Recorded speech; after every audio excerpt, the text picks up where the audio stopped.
Hello everyone, welcome to the YouTube channel. और हम यहाँ पर डिस्कस करेंगे theory of consumer behaviour. UGC NET exam के अंदर बहुत इंपॉर्टेंट टॉपिक है। इसके अलावा बहुत सारे डिफरेंट एग्जाम्स में, चाहे स्टेट पीसीएस हो या इकोनॉमी, जिन एग्जाम्स में पूछी जाती है कॉम्पिटिटिव लेवल पर, वहां एक मच इंपॉर्टेंट टॉपिक और थोड़ा सा कई बार टेक्निकली साउंड भी करता है, डिफिकल्ट भी होता है।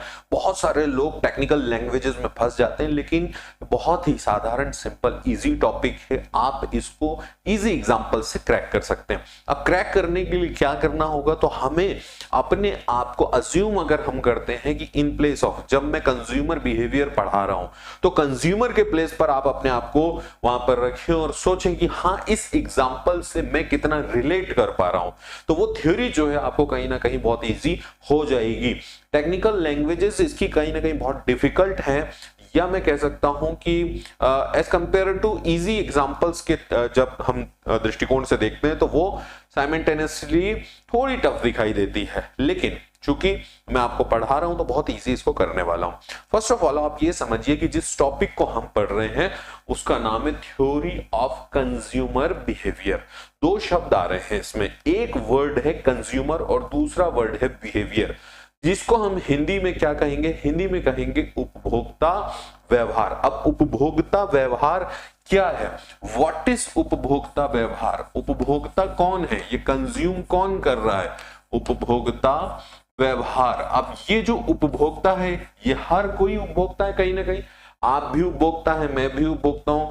हर एक पर्सनालिटी, हर एक व्यक्ति जो रह रहा है, कोई प्रोडक्ट उपभोग कर रहा है, कोई सर्विस उपभोग कर रहा है, कंज्यूम कर रहा है। आप अभी मुझसे इस क्लास को पढ़ रहे हैं तो आप क्या ले रहे हैं? आप कंज्यूम कर रहे हैं सर्विस को, जिसमें आप इकोनॉमी के एक लेक्चर को डिस्कस कर रहे हैं। तो अब उसमें क्या क्या पॉइंट्स हैं, उसमें किस किस तरीके की चीजें हैं, क्या थ्योरीज हैं, क्या प्रिंसिपल्स हैं, वो आपको पूछे जाते हैं। अब कोई भी कस्टमर, कोई भी कंज्यूमर किसी चीज को क्यों ले रहा है, क्यों पसंद कर रहा है, या उसकी तरफ क्यों जा रहा है? सबसे पहली बात कि आप इकोनॉमी के इस लेक्चर को देख रहे हैं। अब इकोनॉमी के इस लेक्चर को देखने के पीछे आप थोड़ी देर पीछे जाके सोचिए कि मैं इस लेक्चर पर क्यों आया हूं, मैं यहां तक पहुंचा कैसे? बिकॉज ऑफ कि आपकी डिमांड थी, आपकी मांग है, आपको एग्जाम देना है, आपका इंटरेस्ट है इकोनॉमी में, या आप इस सब्जेक्ट को जानना चाहते हो। दैट्स वाई आप इस क्लास में पहुंच गए और इस क्लास को समझना चाहते हो। तो यहां पर एक चीज तो क्लियर हो गई, और वो चीज है आपकी डिमांड। वो चीज क्या है? वो चीज है डिमांड। और उसी डिमांड से ये कैलकुलेशंस, ये चैप्टर शुरू होता है कि कोई भी कंज्यूमर की डिमांड को कोई प्रोडक्ट, सर्विस, या कोई भी हम एक पॉइंट की प्रोडक्ट की बात करें तो वो जिस लेवल पर सेटिस्फाई करती है उसी को इस कंज्यूमर बिहेवियर के अंदर पढ़ा जाता है।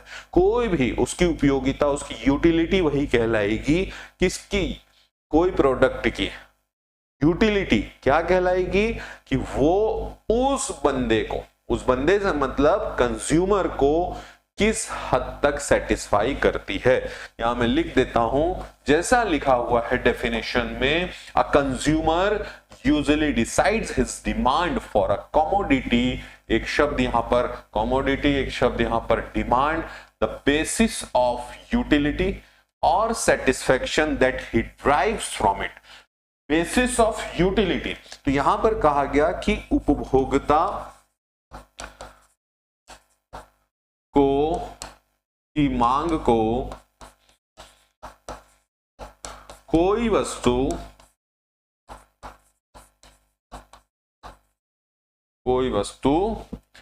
किस स्तर पर संतुष्ट कर पाती है, उसकी यहां पर बात की जा रही है। किस स्तर पर संतुष्ट कर पाती है, अधिकतम संतुष्ट कर पाती है। अब इसकी हम डेफिनेशन की ओर चलते हैं। थोड़ा थोड़ा आपको समझ में आ रहा होगा, मैं बहुत बेसिक लेवल से आपको लेकर चल रहा हूं, थोड़े थोड़े चीजों को समझिए। देखिए, एक बार हमारा कंसेप्ट अगर क्लियर हो गया, हमने उसके फाउंडेशन को क्रैक कर डाला, तो उससे जुड़े कितने भी एमसीक्यूज आए, उससे जुड़े कितने डिफिकल्ट एमसीक्यू क्यों ना आए, हम उसको कर डालेंगे, क्योंकि हमें कंसेप्ट पता है।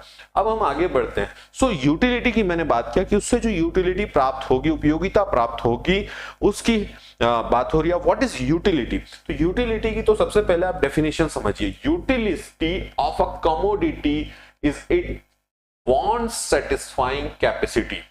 देखिए, कोई भी कमोडिटी, अब कमोडिटी से अकेला यहां पर मतलब कोई वस्तु से अकेला नहीं है, ये सर्विसेज को लेकर भी हो सकता है। आप केवल वर्ड को ये समझिए कि कोई भी प्रोडक्ट, कोई भी commodity, utility of a commodity is it's want satisfying capacity, कि वो कितने अधिकतम लेवल पर उस व्यक्ति को संतुष्ट कर सकती है। आपको मेरा इकोनॉमी का थ्योरी ऑफ कंज्यूमर बिहेवियर का लेक्चर कितना अधिक सेटिस्फाई कर रहा है, ये डिपेंड करता है इस बात पर। The more the need of commodity of और the stronger the desire to have it, the greater is the utility right from the commodity. कि भाई उसकी जितनी मांग होगी, उसकी जितनी अधिक आवश्यकता होगी, उतनी ज्यादा वो संतुष्ट कर पाएगी।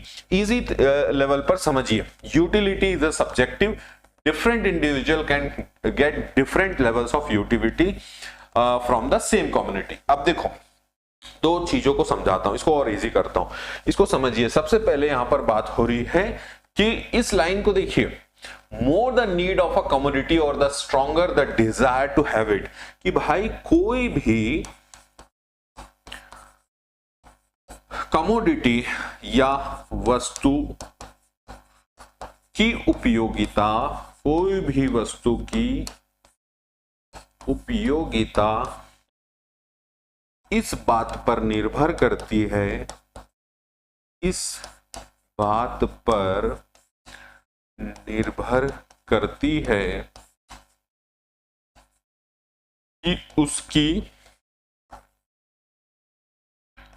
अधिकतम आवश्यकता,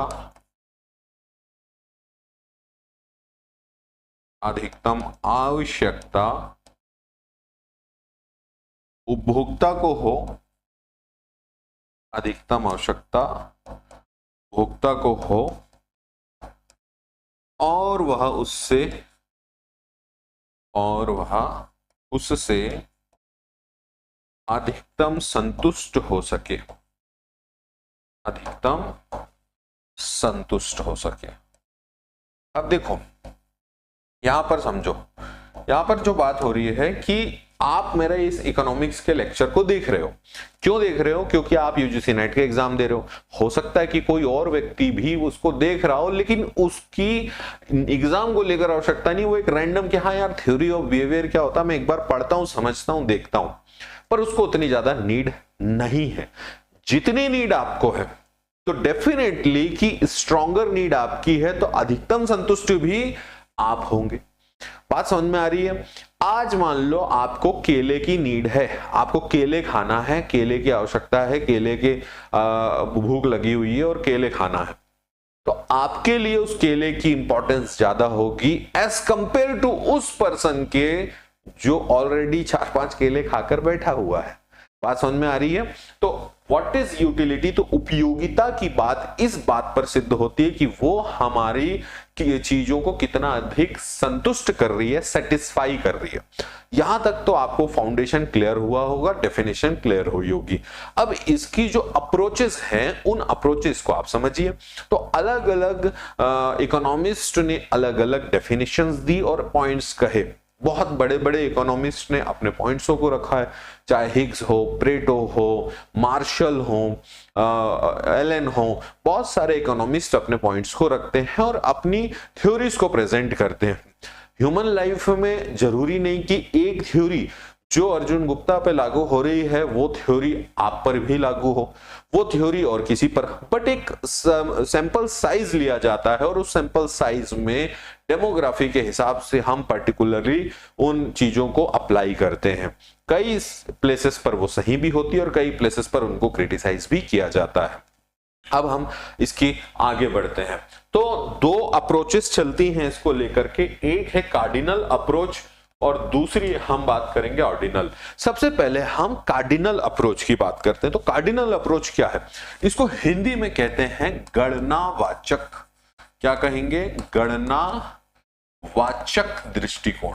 हिंदी में इसे कहा गया गणनावाचक दृष्टिकोण, अर्थात कि cardinal utility analysis assumes that level of utility can be expressed in number। जैसा मैंने यहां वाक्य लिखा कि नंबर से ही वो समझ में आ जाएगा कि इसका नंबर क्या है। अब इसका नंबर क्या है तो आप समझिए कि कोई भी यूटिलिटी को नंबर में मापा जाएगा, या किसी भी हम कह सकते हैं कमोडिटी, किसी भी वस्तु की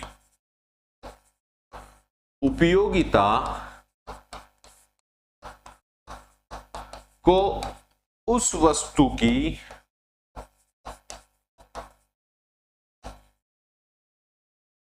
खरीदने वाले के द्वारा दी जाने वाली कीमत से समझा जा सकता है। कीमत से समझा जा सकता है। अब देखो, मान लेते हैं कि रवि जो है भाई, रवि एक टेबल खरीदना चाहता है। क्या खरीदना चाहता है? एक टेबल खरीदना चाहता है, या कोई और एग्जांपल ले लेते हैं, क्रिकेट बैट खरीदना चाहता है। अब रवि उस क्रिकेट बैट के लिए 500 रुपीज देने के लिए रेडी है। क्या देने के लिए रेडी है? यहां हमने लिख लिया क्रिकेट बैट, और उसके लिए वो 500 रुपीज देने के लिए रेडी है। तो रवि के लिए उसकी जो यूटिलिटी होगी वो कितनी रुपीज होगी? उसकी यूटिलिटी 500 हो जाएगी। जितने रुपए उतनी यूटिलिटी। तो यहां पर क्रिकेट बैट, लेकिन इसको क्रिटिसाइज करते हैं हिग्स, प्रेटो और एलन जैसे इकोनॉमिस्ट। वो इस अप्रोच को क्रिटिसाइज किस बेसिस पर कर रहे हैं? क्योंकि भाई अब आपने कहा कि क्रिकेट बैट की यूटिलिटी 500, तो अलग अलग यूटिलिटी अलग अलग व्यक्ति के लिए हो सकती है। इसकी उपयोगिता 500 रुपए है, लेकिन रवि के लिए हो सकता है रवि इसको 700 में भी खरीदने के लिए रेडी हो, और हो सकता है कि कोई व्यक्ति इसको 300 में भी नहीं खरीदे। तो यहां पर बात होती है उस बात की सेटिस्फेक्शन कौन सी चीज दे रही है। अब आगे बढ़ते हैं। एक कार्डिनल अप्रोच को आपने समझ लिया। Cardinal utility analysis assumes that level of utility can be expressed in number. मैंने रवि का एग्जांपल ले लिया, आपको ये चीज समझा दी। तो मैंने जैसा अभी आपको कहा कि हिग्स, प्रेटो, एलन, कई ऐसे जो इकोनॉमिस्ट है जो इसका अपोज करते हैं, इसको क्रिटिसाइज करते हैं उसी बेसिस पर। अब आगे बढ़ते हैं और हम आते हैं नंबर 2, ऑर्डिनल यूटिलिटी पर। तो ऑर्डिनल यूटिलिटी क्या कहती है? Ordinal utility, consumer equilibrium in the ordinal approach is reached when a consumer maximize their satisfaction by choosing a combination of goods where the budget line is tend to the highest attainable indifference curve। अब ध्यान से इस point को समझना कि कोई व्यक्ति, हमारे पास बजट लिमिटेड है, हमारी इनकम लिमिटेड है, और उस लिमिटेड इनकम में हमको मैक्सिमम यूटिलिटी सेटिस्फेक्शन चाहिए। तो वो यूटिलिटी सेटिस्फेक्शन यही ऑर्डिनल यूटिलिटी बताती है। ये क्या बताती है इसको सुनो। अब ये कहती है कि भाई हमारे पास एक आय है, और उस आय में हमारी सबसे प्रमुख जो आवश्यकताएं होंगी, आवश्यकताओं की अधिकतम संतुष्टि, अधिकतम संतुष्टि। अब इसे आप समझिए, आप बोलेंगे कि सर दोनों डेफिनेशन तो काफी सिमिलर है। नहीं, दोनों में अंतर यह है कि वहां हम उसको यूटिलिटी को नंबर से काउंट कर रहे हैं, यहां हम उसके इंपॉर्टेंस से काउंट कर रहे हैं। जैसा मैंने कहा कि भाई हमने एग्जांपल लिया कि भाई मेरा एग्जांपल ले लेते हैं, मान लेते हैं कि अर्जुन को केले से ज्यादा सेब सेटिस्फाई करेंगे, तो मैं केले लेने क्यों जाऊंगा? भाई मेरी प्रायोरिटी है सेब। अब कोई दूसरा पर्सनालिटी हो सकता है, दूसरा बंदा हो सकता है, उसको केले सेटिस्फाई कर सकते हैं, तो वो केले को प्रायोरिटी देगा। इट मींस कि हम यहां पर तुलना करते हैं, हम यहां पर दो प्रोडक्ट्स के बीच में, तीन प्रोडक्ट्स के बीच में, या इस तरीके की एक्टिविटी के बीच में देखते हैं कि हमें अधिकतम बेनिफिट किससे मिलेगा। आपको इकोनॉमिक्स पढ़ना है तो आपको मैं अधिकतम सेटिस्फाई करूंगा, कोई दूसरा टीचर है, कोई व्हाटएवर आप देख सकते हो। तो यहां उसी की बात कर रहा है, is reached when a consumer maximize their satisfaction, consumer maximize their satisfaction by choosing a combination of goods where the budget line is tend to the highest attainable in difference curve। आपको बात समझ में आई? तो दो यहां पर points कहे जा रहे हैं, एक हो गया गणनावाचक और एक हो गया क्रमवाचक। इसको हिंदी में हम क्या कहेंगे? हिंदी में हम कहेंगे क्रमवाचक दृष्टिकोण, क्रमवाचक दृष्टिकोण। आगे बढ़ते हैं। अब देखिए, ये जो यूटिलिटी है इसको मापा कैसे जाए, इसको मेजर कैसे किया जाए, तो इसके लिए दो थ्योरीज चलती है, मार्जिनल यूटिलिटी और टोटल यूटिलिटी। तो मेजर्स ऑफ यूटिलिटी को आप समझिए। पहले तो आप दो पॉइंट्स को ध्यान में रखिए, मैं जिन दो पॉइंट्स की चर्चा करने वाला हूं वो दो पॉइंट क्या क्या होंगे? वो दो पॉइंट होंगे मार्जिनल और टोटल। एक यहां पर हम टीयू की बात करेंगे और एक हम एमयू की बात करेंगे। सबसे पहले हम टोटल यूटिलिटी को देख लेते हैं। टोटल यूटिलिटी क्या कहती है? Total utility of fixed quantity of a commodity is the total satisfaction right from consuming the given amount of some commodity X. मान लो कोई भी कमोडिटी हमने एक्स लिया, वाई लिया, जेड लिया, केला लिया, सेब लिया, अंगूर लिया, बादाम लिया, काजू लिया, कोई भी कमोडिटी ली, वो एक लेवल पर हमको सेटिस्फाई कर सकती है, एक हद तक सेटिस्फाई कर सकती है। मान लो आप खाना खाने बैठे हो, फेवरेट सब्जी क्या है कमेंट में बताओ। आपकी मान लो फेवरेट सब्जी पालक पनीर। अब आपने पालक पनीर के साथ आप बोलो कि मैं 4 रोटी खाने की क्षमता है मेरी, तो 4 रोटी आपने खाई, आप सेटिस्फाई हैं। अब यहां पर बात होती है उसी की, तो टोटल जो यूटिलिटी है वो आपकी क्या हो गई? वो हो गई 4 रोटी। लेकिन जैसे ही उसमें आप एक एक्स्ट्रा एक रोटी जोड़ते हो, वहां पर आपका मामला मार्जिनल यूटिलिटी के साथ जुड़ जाता है, एमयू के साथ। उसमें एक्स्ट्रा जुड़ना ही मार्जिनल है। More of community X provides more satisfaction to the consumer. Total utility depends on the quality of the community consume. Therefore total unit, यहां पर एन से मतलब इकाई से, total utility refers to total utility drive from consuming N units of a community X. अब जैसा मैंने अभी कहा, रोटी यहां पर क्या हो जाएगी? आपकी रोटी हो गई आपकी कम्युनिटी, और एन यहां पर आपने क्या हो गया? नंबर 4। तो दोनों को हमने क्या देखा? अभी मैं आपको ग्राफ्स और मैप्स और इजी कर दूंगा इसको। हमने इसकी बात की कि भाई total utility drive from consuming N units of a community X. अब उससे एक सेटिस्फेक्शन लेवल जहां जो पीक आना चाहिए उसका वो आ चुका। अब उसमें एक्स्ट्रा हम जोड़ेंगे तब मार्जिनल यूटिलिटी की बात होगी। फिर दूसरी बात होती है मार्जिनल यूटिलिटी की। अब मार्जिनल यूटिलिटी को मैं क्या कहूं? तो सीमांत उपयोगिता। टोटल यूटिलिटी को हम हिंदी में क्या कहते हैं बेटे? टोटल यूटिलिटी को हम कहते हैं कुल उपयोगिता, कि भाई उससे हमने जितनी उपयोगिता लेनी थी उसको ले लिया। और दूसरी हम मार्जिनल यूटिलिटी को कहते हैं सीमांत उपयोगिता।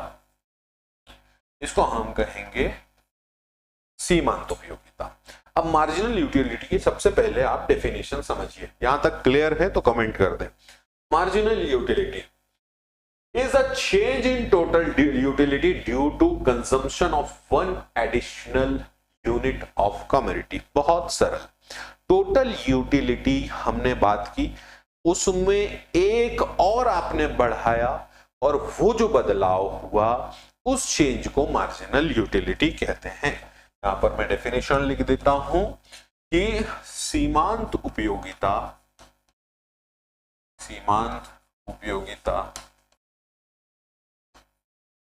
वह उपयोगिता है जो कुल उपयोगिता में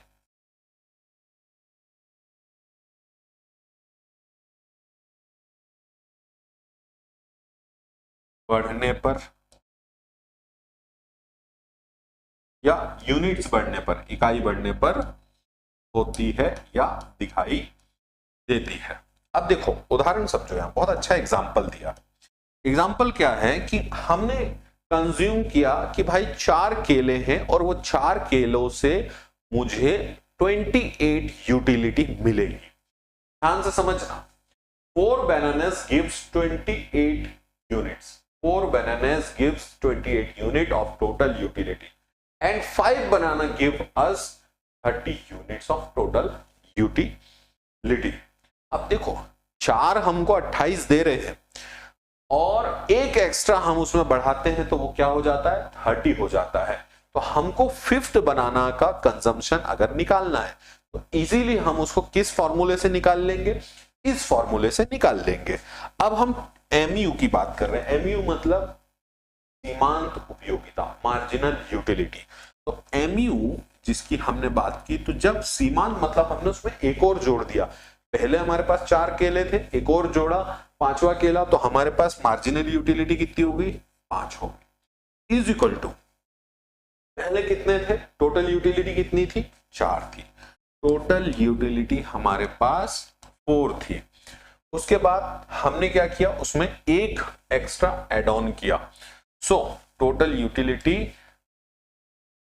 या हमने उसमें एक एड ऑन किया, और इसको हम माइनस कर देंगे, तो हमारा आंसर क्या आ जाएगा, total utility M1 plus M2 plus MU minus 1।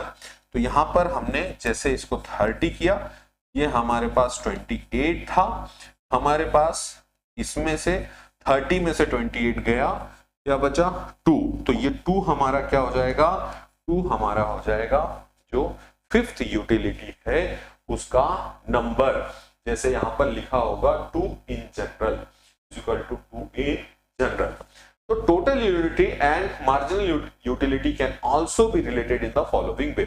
आप उसको TU MU अलग अलग तरीके से रिलेट कर सकते हो, उसके फॉर्मूलाज अलग बना सकते हो, उसको अपॉन्स में लिख सकते हो, क्रॉस कर सकते हो, लेकिन बहुत ज्यादा दिमाग लगाने की जरूरत नहीं, सीधा आप उसको क्रैक करें कि भाई टोटल यूटिलिटी में हम एक्स्ट्रा उसको ऐड कर रहे हैं, तो वहां से उसको माइनस कर दे, आपका आंसर आपको मिल जाएगा। फिर हम प्रैक्टिस क्वेश्चंस में इसको और डिस्कस करेंगे। तो अभी आपको टोटल यूटिलिटी और मार्जिनल यूटिलिटी में कंसेप्ट में समझ में आया होगा। अब मैं आपको इसके फॉर्मूला को समझाता हूं। ये आप चार्ट देख रहे हैं, इस चार्ट में हमने 2 पॉइंट इस लेसन में डिस्कस किए। एक कि जब उसका प्योर सेटिस्फेक्शन लेवल आ जाएगा तब तक वो चीज उसको सेटिस्फाई करेगी, और जब सेटिस्फेक्शन लेवल उसका क्रॉस हो जाएगा उसके बाद भी वो चीज वो कंज्यूम कर रहा है तो वो उसको सेटिस्फाई नहीं करेगी। अब इसके 3 पॉइंट्स होते हैं, एक होता है प्लस, पॉजिटिव या धनात्मक। 3 पॉइंट्स को समझिए, यहां मैं लिख दे रहा हूं पहले, फिर इस चार्ट को समझाता हूं। 3 पॉइंट होते हैं, धनात्मक, 0 और ऋणात्मक।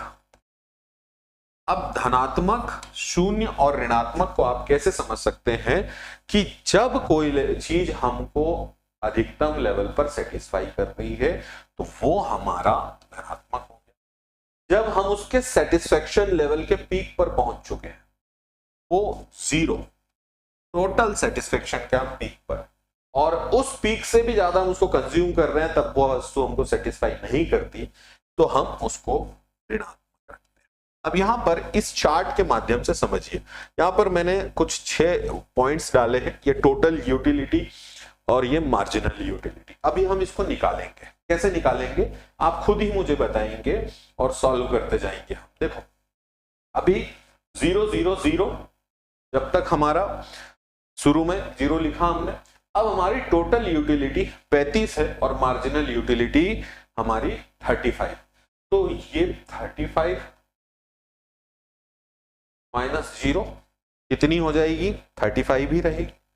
अब यहां पर हमारी टोटल यूटिलिटी कितनी है, 65, मार्जिनल यूटिलिटी 35। तो 65 माइनस 35 इज इक्वल टू कितना हो जाएगा, 30। फिर हमारी जो टोटल यूटिलिटी की हम बात कर रहे हैं, तो टोटल यूटिलिटी पे हम आ जाएंगे यहां पर 88 माइनस कितना हो गया मार्जिनल यूटिलिटी 30। तो 30 यहां पर कितना हो जाएगा हमारा, थोड़ा जगह का, 88 माइनस 30 इज इक्वल टू कितना हो जाएगा, जोड़ो 35, 88 माइनस 35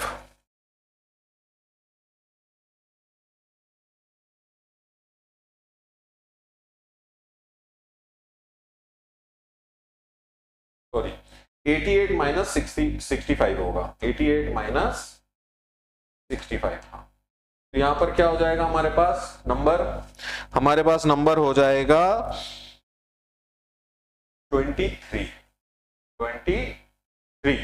फिर हम आ जाते हैं आगे, तो 100 माइनस 88, तो 100 माइनस 88 में हमारे पास नंबर हो जाएगा 12।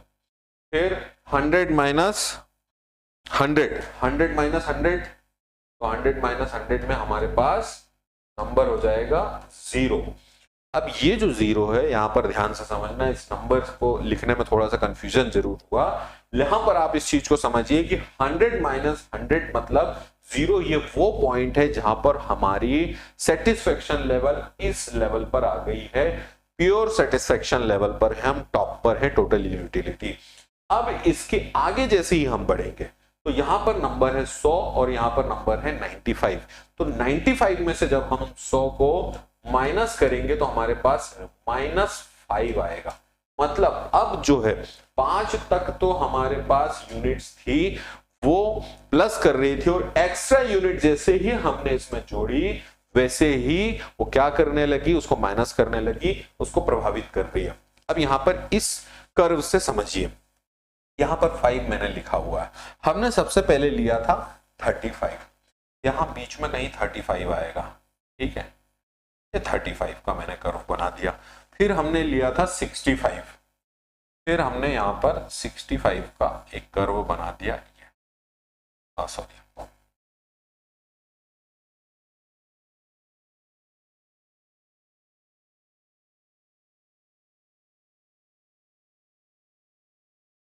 ये हम आ गए 65 पर, नंबर 2। नंबर 3 पर हम हैं 88 पर, नंबर 3 पर हम आ गए यहां 88 पर।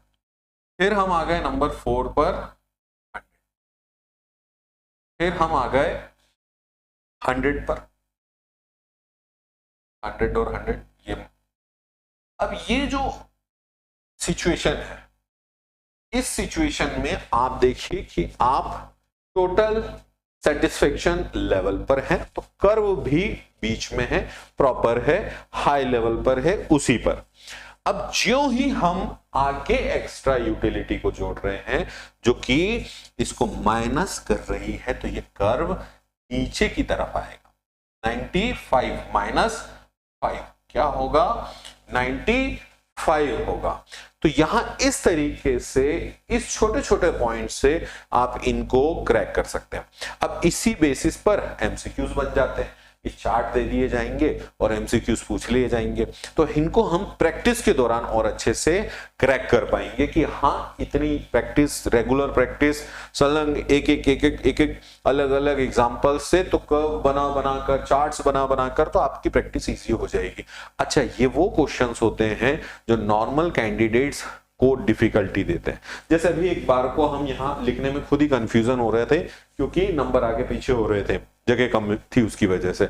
तो ये सिचुएशंस फेस होती है और वहां एक एक मिनट कीमती है, तो हम टाइमिंग में उसको कैसे कर पाए। तो इस लेक्चर में हमने क्या क्या डिस्कस किया, हमने जो स्टार्टिंग किया था वो थ्योरी ऑफ कंज्यूमर बिहेवियर को।